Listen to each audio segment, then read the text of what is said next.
Hello, this is Nick from BIM Pure. In this video, we're going to explore the brand new Autodesk MCP server for Revit. For those who don't know, an MCP server is a way to connect application to existing AI models, such as Claude, which we're going to use in this video. So this one by Autodesk has been released with Revit 2027. It's not available in the older version. You'll have to use a third-party tool such as Nonica Tab if you want to use MCP server with older versions of Revit. But now we're going to use the official one that is in beta, introduced in Revit 2027. And to get it, you must install an add-in that is available on the Autodesk website. If you go to Product Update and search for Revit 2027, or even for MCP, you should see it. You can see Revit 2027 MCP Server Retools Technical Preview. So just install that. And now let's go to Revit 2027. If you want to be sure that it's installed, because it doesn't really show anywhere, you can click on the jigsaw icon here in the Manage tab. You can see the list of plugins. In this case, I have PyRevit, and you can see Autodesk Public MCP Server by Autodesk. Now you'll need a desktop application. I like to use Claude for this. So we need, again, to install not the web version, but the desktop, as we've done in the previous video where we did something similar. For this one, we're going to try something slightly different. So I'm just going to expand the sidebar, and I'm going to use the Cowork version of it. So Cowork is the agentic version of Claude, which means it can accomplish multiple tasks. Now inside of Claude, first click on the plus icon and go to connector. You can see we have two elements related to Revit. The first one is actually from Nonica Tab, a third-party add-in that we've tested in a previous video. Just not to confuse Claude, I'm going to turn this off and only leave active the Revit MCP technical preview. So now I can ask something. I can already tell you some of the things I've tried are not possible with this beta. Like in the previous video, we did warnings, dashboard. Warnings are not accessible to this MCP server. So we're going to try something else. So build a dashboard of all Revit elements in this project, including category, family and type, name, and count. So let's just start with this to see how that works. So it asks me what format I want an HTML file. And now it asks me about the categories. Let's go with architecture only. Something that you notice with Claude Cowork compared to chat, it has a progress bar with all of the tasks. And you also have a working folder. So if files are created, it's going to be created on your local computer. And then you can also see the active connector being used for this task. And as it progresses, you can see that it gives more information. It found 136 types and now 386 instances. So it's still counting. Okay, now it has finished processing all of the data. Now it's creating the HTML dashboard. Okay, it has finished, and you'll see a difference between Cowork and the regular chat tool is that this creates local files on my computer instead of creating an artifact that is only on the cloud. So now I can click here to see this is an actual file on my computer. I can see 186 walls, 19 floors, 52 ceilings. I can move around and click in between the categories, although there seems to be a little bug in there.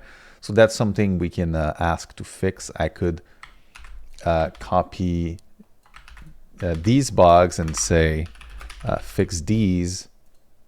Okay, now Claude tells me that's fix this issue. So I can open this dashboard again and even visualize it directly inside of the browser. So I can see all of the categories. But again, this is a local file. This is on my computer. Something that I want to try now is to use the BIM Pure branding guidelines. So I have this PDF documents with all information about the brands and colors. Wouldn't it be nice to use these styles for the dashboard? So I'm just going to put the PDF here.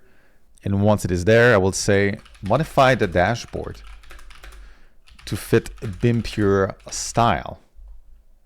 So now it tells me which font it plans to use along with all of the colors. So it's rewriting the dashboard again. Okay, it is now complete. So I can open the dashboard again, go to Google Chrome. Let's see. Well, yeah, this looks pretty good. I think the font is slightly different. Maybe it didn't quite use the same one. Well, this font is fine. This is the Lato font that we're using in the BIM Pure branding. So overall, this does look kind of like BIM Pure. So something that you can do, let's say that I want to create other dashboards like this in the future, instead of starting from scratch with all of these steps, which can be kind of annoying, you can say, create a new skill to create this kind of a dashboard with this branding guidelines. And now what Claude is going to do is create a skill, which means in the future, it will remember all of these steps and you don't have to re-explain the whole thing. Just say, use the skill with this Revit project, and it's going to start over without the need for further instructions.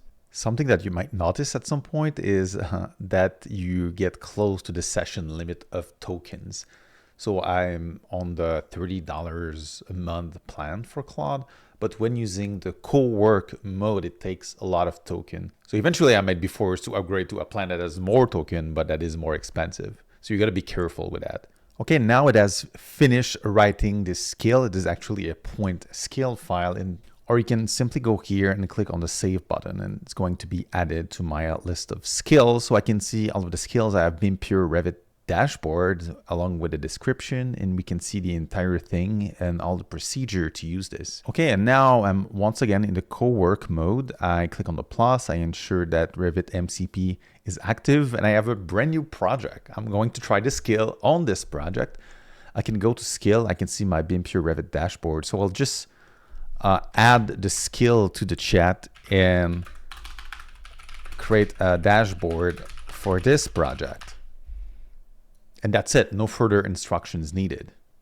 Now I will view this on the web. I can see all of the families and the content separated by the different categories inside of the project. So I've got to say that using the normal chat, the dashboard was created much more quickly compared to the Cowork feature. I'm still trying to understand what is best with Claude to work with Revit models.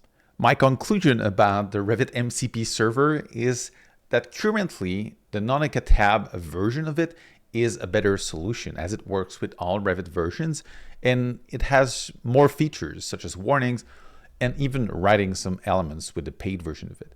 However, this is still in progress, so I expect that the official MCP server about Autodesk is going to improve, although now it is limited to Revit 2027. If you enjoyed this video, check out the BIM Pure membership. It includes a whole collection of courses for Revit with various expert, a series of more than 35 live masterclasses where you can catch the replays of previous events or watch upcoming ones and interact with the experts.